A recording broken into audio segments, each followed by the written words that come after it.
Hello, ladies and gentlemen. Thank you for tuning in. Our debate today will be focused on whether the green lacewing or Apis mellifera is more beneficial in today's society. I will be representing the green lacewing, and the other representative for Apis mellifera will be Caitlin Vandenberg. Like I said, my name is Jasmine Hurd, and I firmly believe that Chrysopidae, more commonly known as the green lacewing, is more beneficial than Apis mellifera. My name is Kate Vandenberg, and I'm of the strong opinion that the Apis mellifera is a far more beneficial insect than the green lacewing. So I'm going to begin by stating several facts about the green lacewing because I believe it will allow you to better understand the insect as a whole. For starters, the adult green lacewing can be characterized as having a small green body with a set of antennas, two pairs of wings, and two eyes that are a unique shade of gold, and they average about 3/4 of an inch in length. As adults, these insects are considered omnivores, meaning that they consume both plant and animal matter, much like humans. Their diet includes a combination of soft-bodied insects and plant matter such as pollen and nectar. Adult green lacewings lay their eggs singly or in small groups, but almost always around a food source. When they lay their eggs, they nest them on top of a hair-like filament, which kind of resembles like a lamppost, like it's a filament and then the eggs at the top. Yeah. The key reason as to why they lay their eggs in this way is to eliminate the desire for the siblings to consume one another. The larval stage of Chrysopidae is arguably the most beneficial and interesting of their whole life cycle. At this stage, they are given the nickname aphid lions and are about 1 inch a half an inch in length and are brown and white. They're given the nickname aphid lions because they viciously attack aphid insects by piercing them with their mandibles and sucking out all of their body fluid. Despite this nickname given to them, they feed on various other insects as well, such as beetles, caterpillars, mites, flies, any other soft-bodied insects. According to an article written by Beneficial Insectary, each green lacewing larva will devour 200 or more pests or pest eggs a week. With that being said, the green lacewing is extremely beneficial in regards to eliminating pests.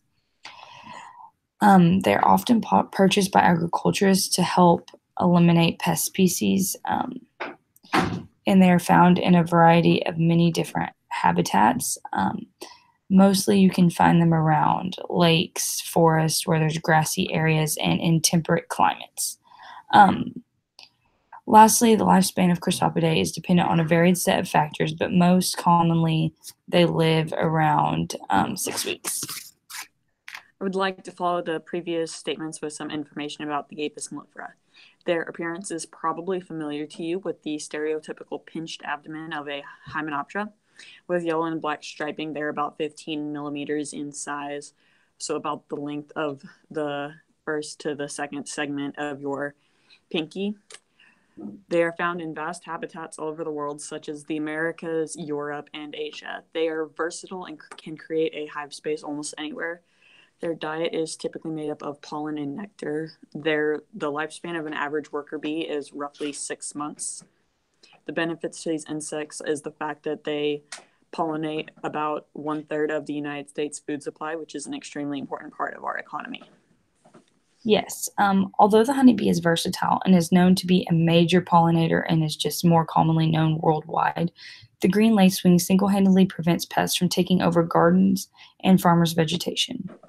For example, the green lacewing has dramatically helped to control the Colorado potato beetle population within agriculture's fields of potatoes, tomatoes, eggplants for years. In fact, if you Google how to prevent the Colorado potato beetle, a massive percent of the articles you view include information on why you should purchase green lacewings, and some even contain links that will take you to websites that direct you like how to purchase them and things like that. In addition, the honeybee would not even be able to pollinate the plants that they do if green lacewings were not present to ward off pest species. Although the green lacewing may manage pests, they may also try to kick you out of your own garden.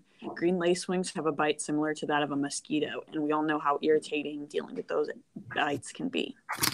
They also only protect a niche amount of plant species, whereas bees pollinate a much more vast variety of plants, therefore making the rate of the honeybee's efficiency much higher than that of the green lacewing. Also, there would be no plants for the green lacewing to defend if they could not be pollinated, because the plant species would simply not reproduce, therefore giving them no opportunity to be consumed by a pest. Have you or a loved one ever been stung by an Apis mellifera? If you have, I'm sure you're aware of the pain and swelling that accompanies a sting by this cute and fuzzy creature. Apis mellifera are extremely territorial over their hive, and if you come too close, they will attack you by stinging you with their barbed stinger. And when they sting you, they're unable to remove their stinger from your skin, so it just gets stuck in your skin because our skin is really fibrous, so it's just a big pain. In addition to this, whenever they sting you, they release pheromones that signal other bees to come and sting you and attack you as well. Um, with all this being said, have you or a loved one ever been a victim of a green lacewing bite? I don't think so, because these insects hardly ever harm humans.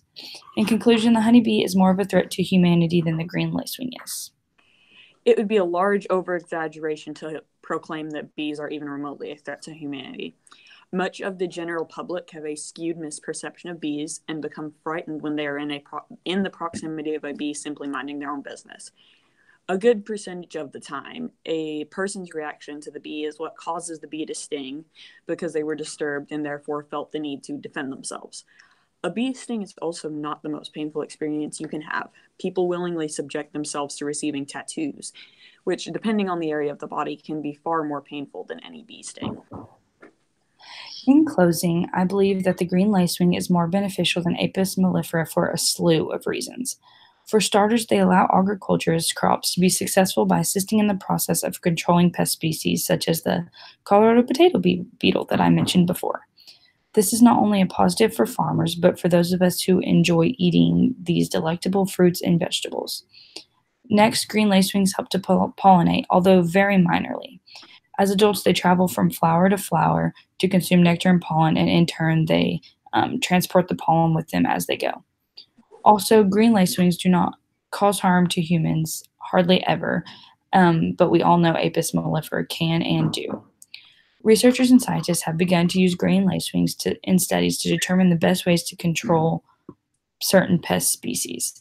I believe that it's imperative that we study these insects because we need to continue to increase our knowledge on how they function, how they can positively impact society, and how they can continue to help us eliminate pest species. Lastly, I will leave you with this. If the green lacewing did not exist to protect our crops, how would Apis mellifera even be able to pollinate these same crops? The benefits of Apis mellifera weigh out the benefits of the green lacewing.